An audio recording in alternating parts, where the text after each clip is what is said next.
Hi, Sojourners. We are definitely sojourning through some uncharted territory in this unprecedented day of novel coronavirus. And I haven't taped this message for you to give you medical advice because you can get plenty of that from the CDC and the World Health Organization and even from our website at Second. But I have come to just make contact again. I've been thinking about you, man. I have been praying for you all. I have a plan for how I pray for each person in Sojourners according to what shepherding group they're in. And so I'm continuing to pray for you.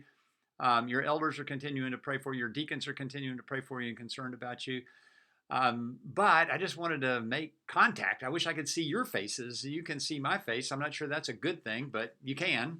But I can at least envision you as I share with you some things that have been really helpful to me spiritually in the face of this current crisis, this epidemic. What do we think about it? What do we make of it? And there have been a few passages of scripture that have really helped me to come to this conclusion that I want to pass on to you.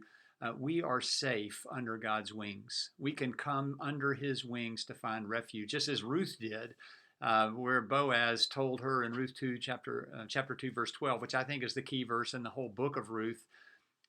May the Lord repay you for what you have done. May you be richly rewarded by the Lord, the God of Israel, under whose wings you have come to take refuge. So let's come to take refuge under his wings, and let's not be afraid in the midst of this. And yet, I don't want to stop there exactly because there's some nuances with that the Lord wants us to know.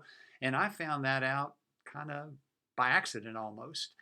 So let me tell you the verse or the psalm really that I have reflected on immediately when this pandemic became identified as such. It's Psalm 91. You probably know it as well. It is a psalm that provides the title for Elizabeth Elliot's biography of her husband, um, Jim Elliot, who was killed by the Auca Indians back in the 1950s as he was taking the gospel to them. It's called In the Shadow of the Almighty. And that expression, Shadow of the Almighty, comes up in the midst of Psalm 91 and just reminds us that we don't need to fear. Listen to the psalm. He who dwells in the shelter of the Most High will abide in the shadow of the Almighty. I will say to the Lord, my refuge and my fortress, my God in whom I trust, for he will deliver you from the snare of the fowler and from the deadly pestilence. He will cover you with his pinions, and under his wings you will find refuge. His faithfulness is a shield and buckler. You will not fear the terror of the night, nor the arrow that flies by day, nor the pestilence that stalks in darkness, nor the destruction that wastes at noonday. 1,000 may fall at your side, 10,000 at your right hand, but it will not come near to you. In these first 7 verses, somebody's already asking, really? Can we trust this? So no Christian's ever going to get the novel coronavirus. No Christian's going to die from COVID-19. We know that. Well, we know that they're going to be kept safe. We're all promised safety. But that doesn't necessarily mean that no Christian's going to die from this plague or plagues earlier. The yellow fever epidemic in Memphis, where the St. Mary's sisters stayed and helped, and many other Christians, and they were killed throughout the history of the Roman Empire and even in the Reformation period. There were plagues constantly, and Christians were noticed for their staying and caring for their neighbors in the midst of this, and they died. So is Psalm 91 no longer true? Well, a couple of clarifications I think that are helpful for what does it mean that not a hair is going to fall from your head. Really, is that going to happen? It's not telling us the health and wealth gospel.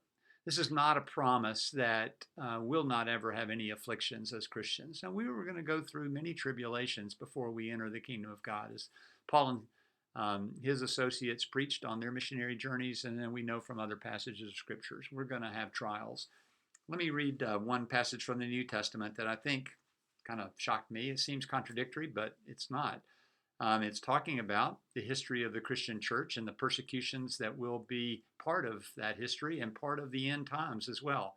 In Luke 21, as Jesus is describing those end times in one of his last addresses, he says these words: there will be great earthquakes, and in various places, famines and pestilences. And there will be terrors and great signs from heaven. But before all this, they will lay their hands on you and persecute you, delivering you up to the synagogues and prisons, and you will be brought before kings and governors for my name's sake. This will be your opportunity to bear witness. Settle it, therefore, in your minds, not to meditate beforehand how to answer, for I will give you a mouth and wisdom which none of your adversaries will be able to withstand or contradict. You will be delivered up, even by parents and brothers and relatives and friends, and some of you they will put to death. But not a hair of your head will perish. By your endurance, you will gain your lives. Some of you they will put to death, but not a hair of your head will perish. So the Lord will protect us and do what is best for us, and we will be safe with him forever, but it doesn't mean that we're promised health and wealth.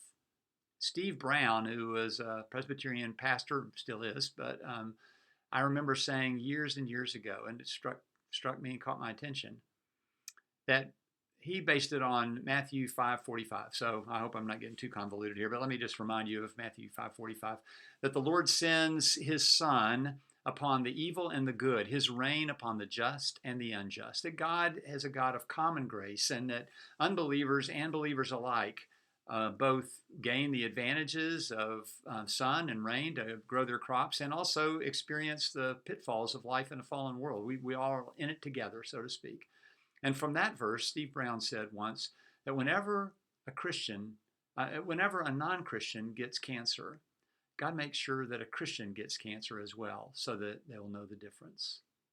I just had occasion to mention that to one of our number, Lee Merrick, who is in the last stages of pancreatic cancer, just to commend her for her courage going through this, for her hanging in there with the Lord and having trust in him toward the end, that the Lord knows that this is a common frailty of humanity. Christians get cancer, non-Christians get cancer. And Christians may well get COVID-19 as well as will non-Christians. But we're to suffer that illness in such a way that we shine our light before people so that they'll see our good works and glorify our Father who's in heaven. So, no, Psalm 91 verses 1 through 8 are not a blanket testimony of universal health and wealth for Christians, and nor are they a reason to be unreasonable, nor are they a reason to be reckless, that we ought not to be reckless. So, and that was the big revelation for me. I was trying to think of, okay, are we taking this too far by stressing the sovereignty of God too much? Do we need a balance on that? And I thought of Jesus saying to Satan in his second temptation in the wilderness, described in Matthew 4, you shall not put the Lord your God to the test, quoting from Deuteronomy chapter 6 on that. What I hadn't remembered was what Jesus was responding to. That in this second temptation, let me read it for you here in Matthew chapter 4. He's already tempted him to turn the stones into bread, and no, God, Jesus answers, it is written, man shall not live by bread alone. And then the devil took him to the holy city and set him on the pinnacle of the temple and said to him, if you are the Son of God, throw yourself down, for it is written, quote, he will command his angels concerning you, and on their hands they will bear you up, lest you strike your foot against a stone. Jesus said to him, again, it is written, you shall not put the Lord your God to the test. You know what Satan was quoting? He was quoting Psalm 91. And Jesus put him in his place quickly and said, this is not a psalm that is to be used for reckless behavior, for foolish behavior. Do not put the Lord your God to the test. Show precautions. Wash your hands for 20 seconds often during the day. Don't touch your face if you can help it. Don't get within 6 feet of other people. Just recognize these are unprecedented times in our lifetimes, and so we need to learn some lessons and keep social distancing, and we need to love our neighbor. And the way to love our neighbor is by maintaining these good public health practices. Don't put the Lord your God to the test, saying, oh, God's sovereign. I'm his child. I have nothing to fear. That's not a good way to go. So, a good balance there. Yes, the Lord will keep us safe. Do not fear coming under his wings for protection. But it's not a promise of health and wealth, and it's not an excuse for recklessness, but it is very, very true. Not a hair can fall from your head apart from the gracious permission of your Father in heaven, from Matthew chapter 10, verses 29 to 31. And it's true in the second part of this verse. So let me just read this for you as well, the second part of the psalm. Because you have made the Lord your dwelling place, the Most High, who is my refuge, no evil shall be allowed to befall you, no plague come near your tent. For he will command his angels concerning you, to guard you in all your ways. On their hands they will bear you up, lest you strike your foot against a stone. You will tread on the lion and the adder, the young lion and the serpent you will trample underfoot. Because he holds fast to me in love, I will deliver him. I will protect him, because he knows my name. When he calls to me, I will answer him. I will be with him in trouble. I will rescue him and honor him. With long life I will satisfy him and show him my salvation. I guess my basic message to you is don't be afraid.